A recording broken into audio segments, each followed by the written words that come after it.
Driftstones allow you to add skills to your armor, but there are some very important skills you can't get from them.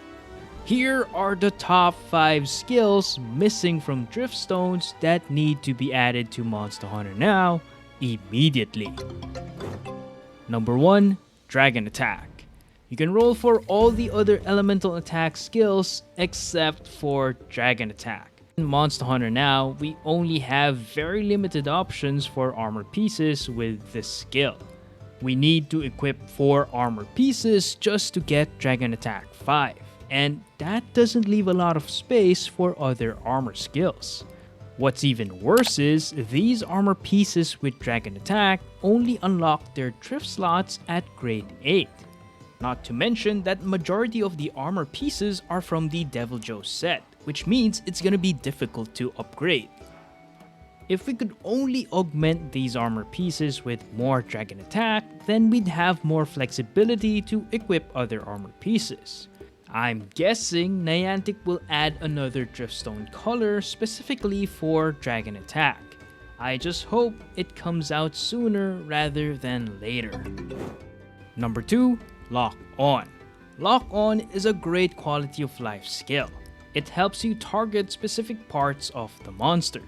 It's a very important skill for weakness exploit if you want to consistently hit monster weak spots, and for part breaker when you want to break specific parts on the monster.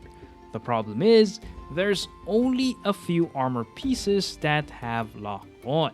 You'll need to either equip the Kulu Helm, Rathian Vambraces, the Black Diablo's Waist, or the Coral Puke Helm if you want to have Lock On. If only we could get Lock On from Driftstones, then we could simply slot it into any armor piece we need for our builds. Sadly, that's not possible. Number 3. Part Breaker. I wish we had more access to part breaker skills through Driftstones. Honestly, if I got part breaker from Driftstones, I wouldn't be too upset about it. It's a great quality of life skill that could help us farm for more materials and even stun lock monsters. This skill may also increase our chances of getting Wyvern Gem Shards if we can cut tails more consistently. A part breaker drift skill would be a great addition to my part breaker build using the Charge Blade. Maybe I could finally balance Slugger 5 and Part Breaker 5 to make the ultimate support farming build. Number 4. Focus. Focus is also not available in Driftstones. I know bows are already pretty strong and would benefit greatly if you could get focus from Driftstones, but bow is not the only weapon that needs focus. The greatsword and the hammer also need it. These 2 weapons are currently struggling in Monster Hunter Now. They are the more challenging weapons to use. If we could get additional focus skills on greatsword and hammer builds, it would allow us to equip other armor pieces with more offensive skills. If more players could see greatswords or hammer builds outputting even more insane damage, more players would probably use these weapons. Number 5. Bow Gunner skills. Lastly, our bow gunner friends in my opinion got the short end of the stick. Driftstones did not include bow gunner specific skills like recoil down and reload speed. It's probably because these 2 skills are very specific to the light bowgun, which only a few players would benefit from. Niantic would probably receive a ton of complaints from longsword and bow mains if they got these 2 skills after walking for 5 kilometers. So if Niantic does add these skills to Monster Hunter Now, they'd probably be in a separate Driftstone.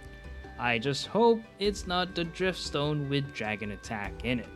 Now there are other skills missing from the current Driftstone skill pool, like Slugger, Power Prolonger, and Crit Boost. Only the dual blades, the longsword, and the charge blade would benefit from Power Prolonger, and for Slugger, only the hammer and the charge blade would like to have this skill. So I understand why Niantic did not include these skills into Driftstones. If you don't use those specific weapons and you rolled one of these skills, you'd probably be very upset. But the same could be said for offensive guard. Other weapons don't have shields. So if you don't use the sword and shield or the lance, offensive guard is useless in your builds. While Power Prolonger and Slugger are very weapon-specific skills, Crit Boost is not. So it's kind of shocking that it's not available in Driftstones. But then again, it is useless if your build doesn't have any affinity. So if you're looking for a great crit build, be sure to check out this video next.